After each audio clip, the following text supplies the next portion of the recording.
আপোনাৰ দাঁতৰ বিষৰ সমস্যা অথবা দাঁতৰ আলু বিষৰ সমস্যা আছে নেকি? তেন্তে জানি লওক ঘৰুৱা কিছুমান সহজ উপায়, যাৰ দ্বাৰা আপুনি দাঁতৰ বিষৰ সমস্যাৰ পৰা সকাহ পাব পাৰে। লগতে কোনো পাৰ্শ্বক্ৰিয়া হোৱাৰো শংকা নাথাকিব। এনে কিছুমান ঘৰুৱা পদ্ধতি জানি লওক। মধুৰি পাত। মধুৰি পাতে দাঁতৰ বিষ উপশম কৰাত সহায় কৰে।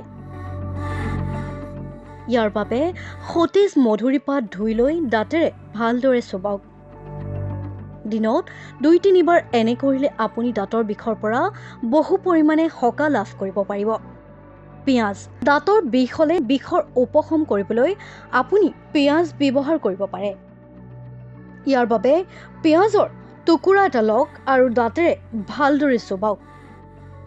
ই দাঁতৰ বিষৰ উপশম কৰাৰ লগতে মুখৰ বেক্টেৰিয়াও আঁতৰ কৰিব।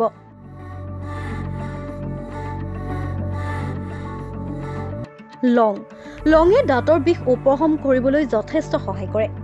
ইয়াৰ বাবে আপুনি দিনটোত ৩ বা ৪টা লং মঠি বিষ হোৱা দাঁতৰ তলত দি থ'ব পাৰে। ইয়াৰ বাবে আপুনি লং তেলো ব্যৱহাৰ কৰিব পাৰে।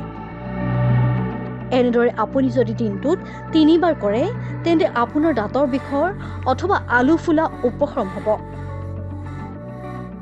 আলু। দাঁতৰ বিষৰ পৰা সকাহ লাভ কৰিবলৈ আপুনি আলু ব্যৱহাৰ কৰিব পাৰে।